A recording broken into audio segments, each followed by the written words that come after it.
Once in a while somebody says to me, boy, if I had $1 million, I'd never work another day in my life. That's probably why the good Lord sees to it they don't get their million, right? They'd quit. They'd quit. Okay. Next is family reasons. Some people do extremely well for other people, and that's powerful. Human beings can greatly affect each other. Sometimes we will do things for somebody else we will not do for ourselves. We're made that way. I met a man one time who said, Mr. Rohn, to do all the things I want to do with my family around the world, he said, I got to have at least $250,000 a year. I thought, incredible. Could a guy's family affect him that much? And the answer is, of course. How fortunate are the people that find themselves greatly affected by somebody for personal achievement. And we are affected. The writer of a recent song said, if not for you, the winter would hold no spring, couldn't hear a robin sing. I just wouldn't have a clue if not for you. So we can be affected. That might be one of the most stimulating reasons to do well, finding somebody.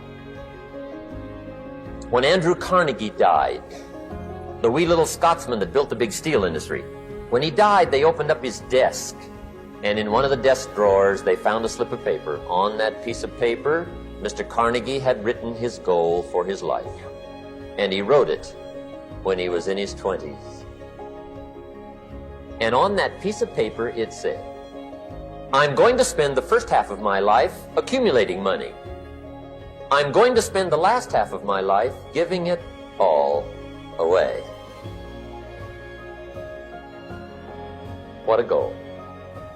He got so inspired by that goal that the first half of his life, he accumulated $450 million. And the last half of his life, he gave it all away. Good question tonight. What's got you turned on? What's got you bombed out of sight to get up early and stay up late and hit it all day? Next question.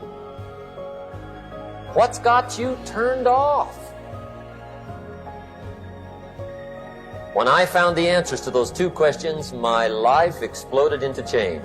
I finally found out what had me turned off, and I got that cured.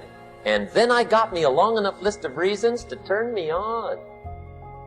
And once the lights went on for me, age 25, they've never gone out. I've fallen out of the sky a few times, but I've never lost that drive to make something unique out of my life. See, reasons altered my whole life. Now, there's another list of reasons called nitty-gritty. Hard little reasons. Sometimes those little reasons are the most powerful reasons that can change your life. Sometimes it doesn't take much. I now carry several $100s in my money clip. It's only a few $100s, but it was one of those reasons turned my life around. Just before I met Mr. Schoaf, I heard a knock at the door. I go to the door, and there's a little girl standing there about this tall selling Girl Scout cookies. And she gave me one of the finest sales presentations I've ever heard. Special deal, several flavors, this whole package of stuff, $2. And with a big smile, she very politely asked me to buy. And I wanted to. Big problem. I'm broke. I don't have $2. And to this day, I can remember the pain and the embarrassment. I'm a father. I'm a husband. I've been to college. I'm working. I'm 25. I don't have $2. And I didn't want to tell her that for some reason. So I did what I thought was next best. I lied to her. I said, hey, look, I've already bought lots of Girl Scout cookies. I've still got plenty stacked in the house, which was not true. But it seemed to get me off the hook for the moment. She said, well, gosh, that's wonderful. Thank you very much. And she went away. When she left, I closed the door, and that was the day I said to myself, I don't want to live like this anymore. I've had it with lying, and I've had it with being broke. I'm never going to let this happen to me ever again. I promised that day I would work as hard as possible and would always carry plenty. It took me a little while, but now I do. It was one of those reasons. And I guess I carry plenty for two reasons. One is the way it makes me feel, but also in case I bump into another Girl Scout selling cookies. Right? I'm ready. I was speaking at a school once. I was talking to the students. The principal was mortified with my message because I was telling the truth. I was telling the kids, your education is important, but your education is not the most important thing in your life. I'm sorry, it's not. Your dream is the most important thing in this world. Principal came up on the stage while I was speaking. Don't ever say that to my school again. Well, I'm just telling you, dog. You could save your kids a lot of pain if you ever talk to them about their dreams. You got to talk to young people about their dreams. If you talk to kids about their dreams, your dreams can spur you to get the education. But if you never find out what a child is dreaming about, you can't hold their attention. It's the dream, man. You got to dream about something so big that it dwarfs all your fears. The way you overcome fear is with your dream. You got to make your dream so big that nothing matters except that dream. You're willing to do everything that's necessary. I was listening to Will Smith the other day. Will Smith said the best things in life is on the other side of fear. It's on the other side of fear. But fear freezes people, man. The fear of failure freezes people. Suppose I don't do it. Well, you might not make it. But I got news for you. If you don't do it, you damn sure ain't gonna make it. Faith is the substance of things hoped for and the evidence of things not seen. I talk to so many people who get older, like some of us are, and they've lost their faith. Well, faith is really simple. Faith is the substance of things hoped for. All that means is in the beginning, you just hope something pop off. You know, you just kind of hope something happened for you. I was hoping I would get on TV. I wrote it on a piece of paper when I was 10. I want to be on TV. The problem I had when I wrote it at 10 was I suffered from a severe stuttering problem. I could not talk outside of my house. So can you imagine when I wrote on a piece of paper, I want to be on TV and turned that in? First thing the little boy next to me asked me, he 10, well, how long is your TV show going to be? Because you're going to be on TV all day. But when I wrote it on the paper, it wasn't factual. It was just hoping. You just got to start with the hope. Faith is the substance of things that you hope for. You just hope something jump. Then what happened is through grace and favor, he give you a couple of them things you hope for, and then you're supposed to start believing then. Because now it turns into faith. But if you take this scripture, faith is the substance of things hoped for and the evidence of things not seen. Albert Einstein said that imagination is everything. It's the preview to life's coming attractions.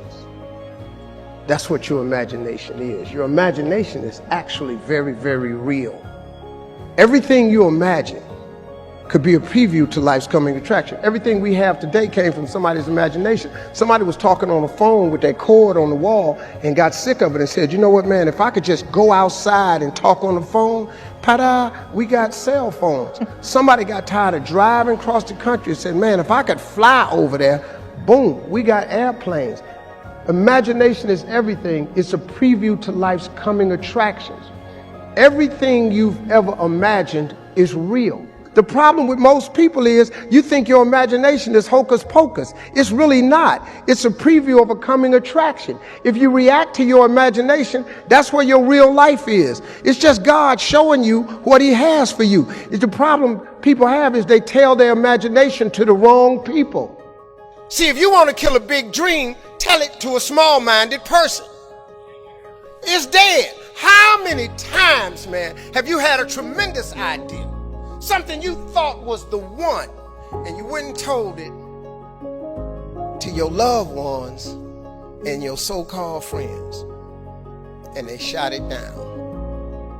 I mean, you was convinced that it was just, oh man, I just came to you. And you told it to them and they shot it down. And you thought since they was your loved ones and they friends and they got your best interests at heart, you believed them. You was wrong. You let them talk you out of what God got for you. As a kid, I didn't know, but my gift is that I found out later on, I have the ability to think extremely quick, and I can take any piece of information and transpose it into comedy immediately. That when you're a kid and you don't understand that, you get in a lot of trouble. I didn't know what it was until I got older, that this was a gift, that it did make room for me, that I became a stand-up comedian, which started with a dream of mine, and it led to where I am today. It's a lot of stuff that happened in between there. But your gift is the thing that you do the absolute best with the least amount of effort. That's your God-given gift, and everybody has one, and God gives it to you at birth. You don't have to go anywhere to discover it. It's not in the water. It's not on a mountaintop. It ain't hid under a rock. Your God-given gift is instilled in you at birth. If you pursue that as opposed to your passion, there lies your greatest chance for success. The problem with people is we don't pursue our gift oftentimes. We try to go get an education and make it think that's going to get us somewhere. If you identify that gift, man, that gift is the thing that can make you great. We're all participating in this thing called life. Life has ebb and flows, mountaintops, it's got valleys, it's got thunderstorms in it, earthquakes. This life, you stop expecting it to go smooth, because it ain't finna go smooth. The road to success is always under construction. This life ain't set up to be smooth. You combat negativity and you combat discouragement with gratitude. It's the one way to combat discouragement is with gratitude. What messes you up is you focus on the thing that's not happening, and that causes you to get discouraged. So whenever you get discouraged, you have to change your focus from what's not happening to what has happened, and it straightens you out immediately. Because what causes the downslide is if you get wrapped up into what ain't happening, it get ugly, man, and it just snowballs. But you have to focus on gratitude. People understand how serious gratitude is. It's a serious principle of success. It's hard to be miserable and grateful at the same time. You have to take chances in life. If you don't take chances in life, you'll never have the life God has for you.